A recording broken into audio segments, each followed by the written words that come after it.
État d'urgence à l'hôpital. Oui, car hier, la ministre de la Santé, Agnès Buzyn, a en effet annoncé que la grande réforme tant attendue était une nouvelle fois reportée au mois de septembre.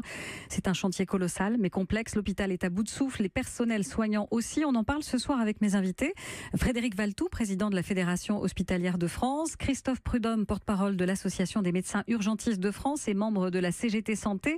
Et Jacques Battistoni, président du syndicat MG France, qui regroupe les médecins généralistes. Bonsoir et merci à tous les trois. Bonsoir. Bonsoir. Alors, l'état des lieux, messieurs, malheureusement, on le connaît, l'hôpital fonctionne à flux tendu et avec les vacances d'été, ça risque d'être encore pire. La dégradation des conditions de travail est un fait. La liste des hôpitaux en souffrance ne cesse de s'allonger et pourtant, donc, cette réforme est reportée.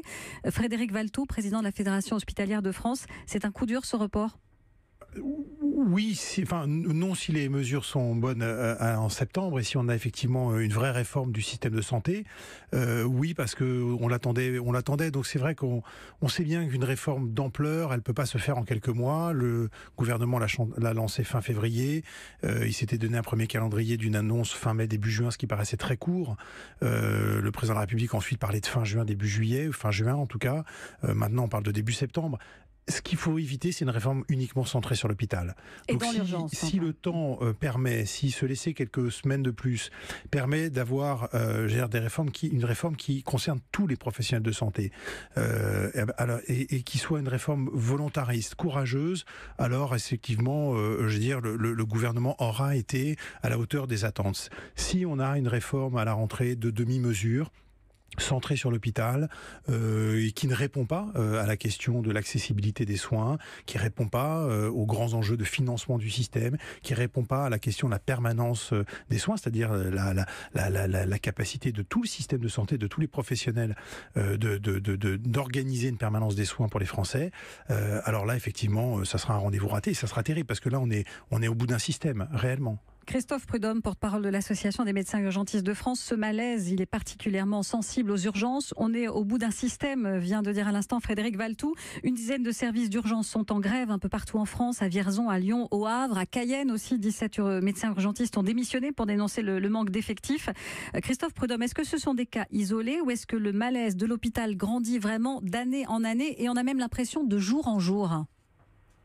Oui, c'est un malaise de l'ensemble du système de santé, pas que de l'hôpital, mais à force de tirer sur la corde et de demander des économies en permanence à l'hôpital, nous n'y arrivons plus. C'est-à-dire que entre le discours de la ministre qui repousse les annonces et la réalité sur le terrain, c'est que la ministre a demandé un plan d'économie sur la masse salariale. La masse salariale, ce sont des emplois de 1,2 milliard sur les 3 ans à venir. On ne peut pas faire plus avec moins.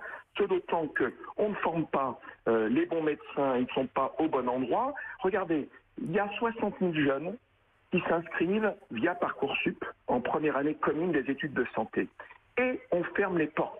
Il y en aura un peu plus de 8 000 qui pourront effectivement faire des études de médecine. Et ceux qui vont être rejetés de l'université française, si les parents peuvent payer ces études, ils iront faire des études de médecine en Belgique ou en Roumanie pour revenir en France ensuite. On marche sur la tête. C'est-à-dire qu'entre ce que dit la ministre et la réalité sur le terrain, eh bien, il y a de grosses différences. Et aujourd'hui, les professionnels de santé sont épuisés. Et regardez les actions qui sont menées aujourd'hui, c'est que on a des mouvements, grève de la faim, des gens qui campent sur le toit de l'hôpital au Havre. Parce qu'il n'y a pas de dialogue social. Vous savez, avec ce gouvernement, c'est des mensonges et une absence de dialogue social. Parce que je vais vous dire une chose, ça c'est la réalité. Madame Buzyn dit et a répondu à l'Assemblée nationale à un député que dans les zones touristiques, il n'y aurait pas de lit fermé. Eh bien, moi, je vous dis... Parce qu'elle a dit que les hôpitaux situés dans les lieux de vacances allaient voir leurs effectifs renforcés, effectivement, cet été. Madame Buzyn ment. Madame Buzyn ment. J'étais la semaine dernière à Nice, ville touristique par excellence. Eh bien, le CHU va fermer au minimum 15% de ses lits, et y compris des lits de soins intensifs. Donc, entre ce que dit Madame Buzyn et la réalité sur le terrain, il y a de grandes différences. Donc, aujourd'hui, le système est en train de s'effondrer. Ce qu'on demande, c'est du dialogue social, qu'on se mette tous autour de la table. Il n'y a effectivement pas d'opposition entre la ville et l'hôpital. Nous souhaitons nous discuter avec nos collègues généralistes pour voir comment on remet une offre de soins dans les territoires, avec des médecins généralistes, avec des hôpitaux de proximité qu'on est en train de fermer. C'est ça la problématique. Alors justement, et puis surtout, il faut arrêter de nous demander de faire des économies et de supprimer des personnels. Vous voyez, dans mon hôpital, un hôpital d'assistance publique en banlieue parisienne à Bobigny, cette année, on appelle ça des mesures d'efficience, on nous demande de supprimer 60 postes de personnel soignants et 9 postes de médecins. Il ne s'agit pas seulement de transformer l'hôpital en profondeur, c'est ce que vous venez de nous dire. Il faut aussi revoir totalement les liens entre la médecine de ville et l'hôpital. Jacques Battistoni, vous êtes président du syndicat MG France. Vous êtes d'accord, j'imagine, pour que la médecine libérale soit pleinement associée à cette réforme de l'hôpital ? Oui, je dirais même réforme du système de santé dans son ensemble. Et c'est, je crois, la bonne raison pour laquelle la réforme a été différée dans son annonce, c'est la nécessité d'une concertation, d'une prise en compte de l'ensemble des acteurs. Et effectivement, si l'hôpital et les services d'urgence souffrent, c'est exact, mais c'est aussi parce que, quelque part, c'est le point d'aboutissement d'un certain nombre de choses qui ne vont pas, y compris dans le secteur de la médecine de ville. Et c'est extrêmement important que cette réforme soit une réforme systémique. Et donc j'approuve plutôt la décision sage du gouvernement qui est d'augmenter la concertation et surtout de ne pas limiter sa réforme à une réforme qui n'aurait touché que le système hospitalier. Donc pour nous, ce qui est important, c'est de faire le complément de la réforme de 58. On est 60 ans en arrière quand on parle de 58, qui a créé les CHU. On a créé les CHU, on a créé l'excellence des hôpitaux français, mais dans le même temps, on n'a pas organisé les soins de ville en France comme ils ont été organisés dans les pays autour de chez nous. Et ce système-là fait qu'aujourd'hui, on arrive à une situation de crise. On a une médecine libérale qui existe, qui est encore relativement bien répartie sur l'ensemble du territoire, mais qui ne dispose pas des moyens qui lui permettent de prendre en charge, de prendre en compte les demandes de la population. Aujourd'hui, les choses ont changé. La population a vieilli. Les malades ne sont plus les mêmes qu'auparavant. On a des malades chroniques. Ça nécessite des prises en charge sur la longue durée. On a besoin de muscler l'étage ambulatoire de la médecine de ville, et cette médecine de ville, elle sera plus apte à travailler avec l'hôpital et à décharger l'hôpital d'un certain nombre de choses qu'il ne doit pas faire dès lors qu'elle aura les moyens nécessaires pour le faire. Je vous propose, messieurs, qu'on poursuive ce débat passionnant et inquiétant aussi, dans un tout petit instant, juste après une courte pause sur Europe 1. À tout de suite. Pour intervenir sur Europe 1, appelez le 3921, 50 centimes la minute. Avec le service après-vente Peugeot, entretenez l'émotion. Quand les experts Peugeot entretiennent votre véhicule, ils entretiennent aussi votre sérénité. Partez tranquille en vacances ou en week-end. Ils interviendront en cas d'imprévu pour vous aider à rejoindre votre destination. En leur confiant votre révision, vous bénéficiez gratuitement du service Peugeot Assistance Panne et Accident. Prenez rendez-vous sur Peugeot.fr. La révision est à partir de 99 € pour les véhicules de 4 ans et plus.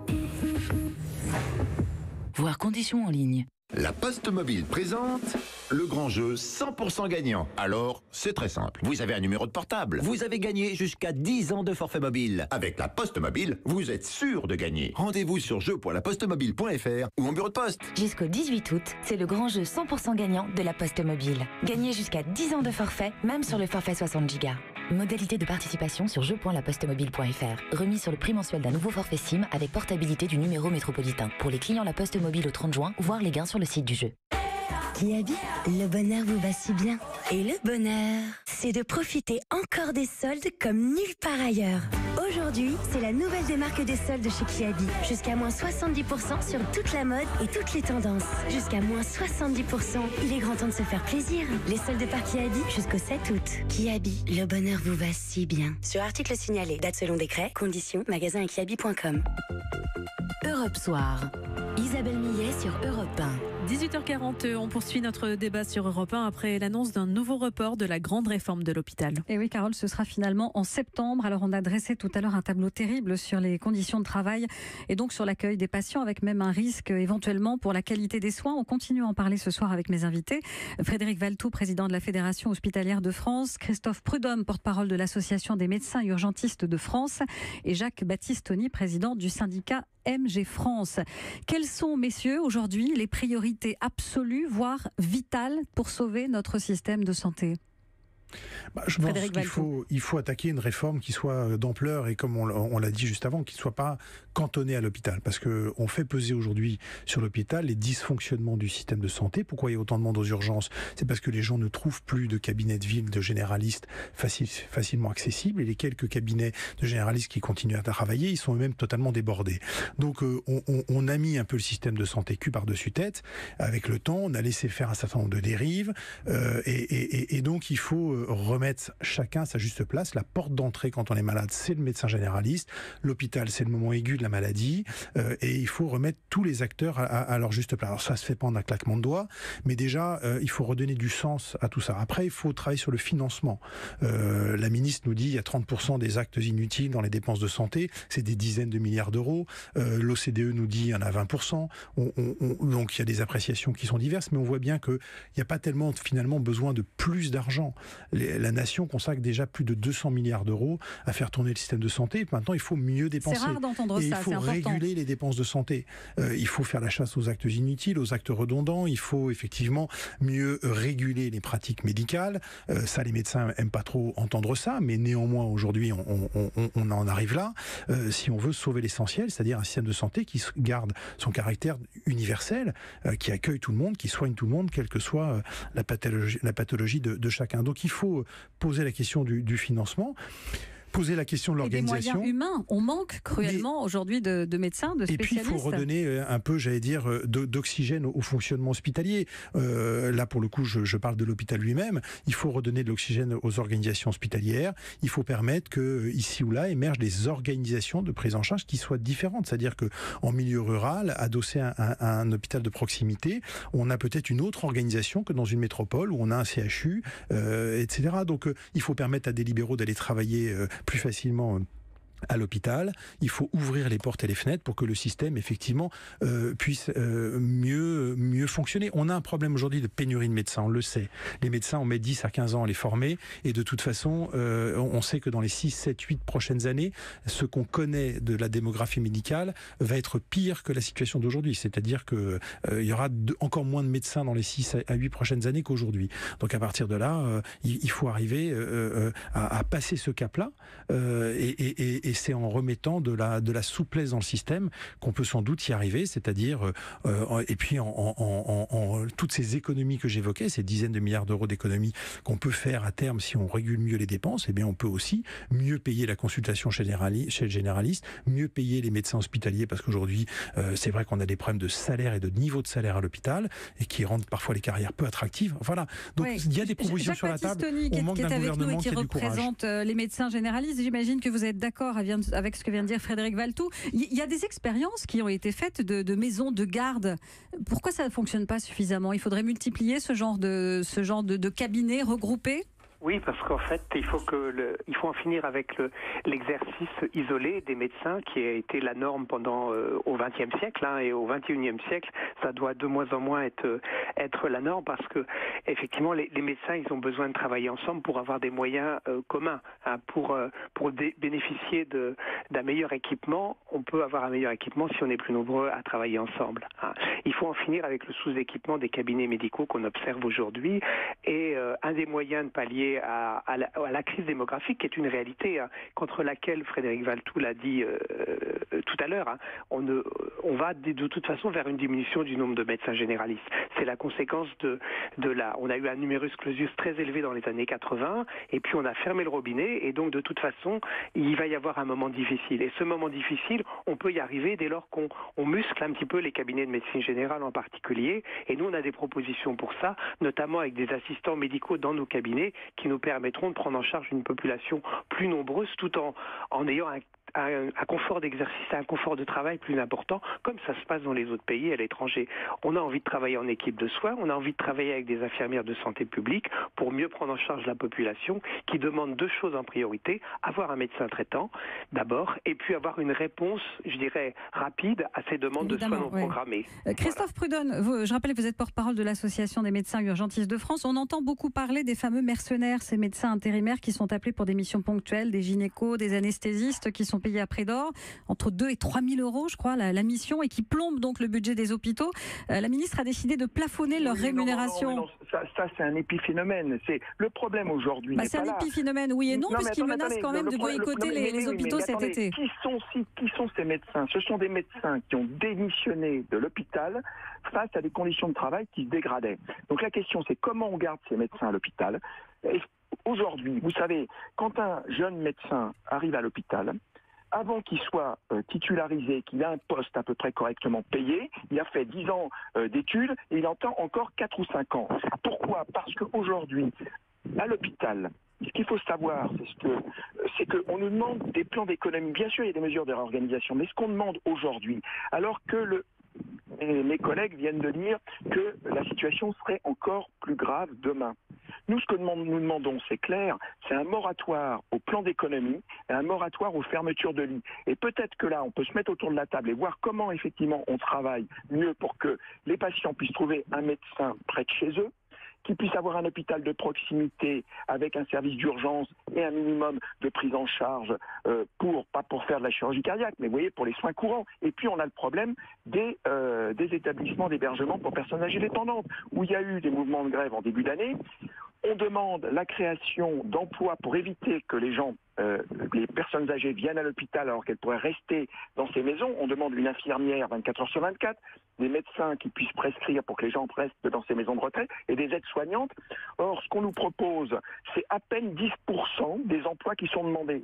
Et le nombre d'emplois que nous demandons aujourd'hui, c'est simplement rejoindre la moyenne de ce qui existe dans des pays européens auxquels on se compare très souvent. Donc Christophe Prudhomme, Frédéric Valtou va vous répondre très vite avant que l'on... Je termine.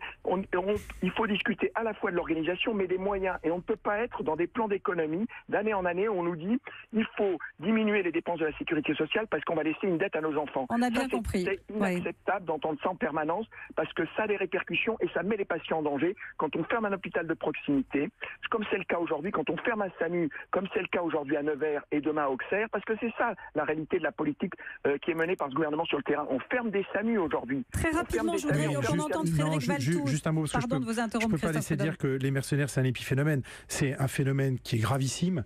On a saisi le Conseil de l'Ordre. On a aujourd'hui des médecins qui font tourner des listes d'hôpitaux qu'ils doivent boycotter parce que ces hôpitaux-là appliqueraient la réglementation qui effectivement plafonne la rémunération des mercenaires et préfèrent aller dans des établissements qui, parce que par nécessité, il faut bien faire tourner un service. Quand on a un service public, il faut bien que le faire tourner. Eh bien, effectivement, dépassent et vont au-delà dans la rémunération des professionnels. Donc aujourd'hui, c'est un vrai sujet qui coûte des centaines de millions d'euros à l'hôpital. Les intérimaires, je crois qu'ils représentent la moitié de la masse salariale. Oui. Alors dans certaines spécialités aujourd'hui, il y a des services qui ne tournent qu'avec des intérimaires. Et si les médecins quittent l'hôpital pour aller prendre le statut d'intérimaire, c'est parce qu'effectivement, c'est un état d'esprit mercenaire et c'est mercantile comme démarche, uniquement ça. Vaste chantier dont on aura évidemment l'occasion de reparler très souvent sur Europe 1. Merci.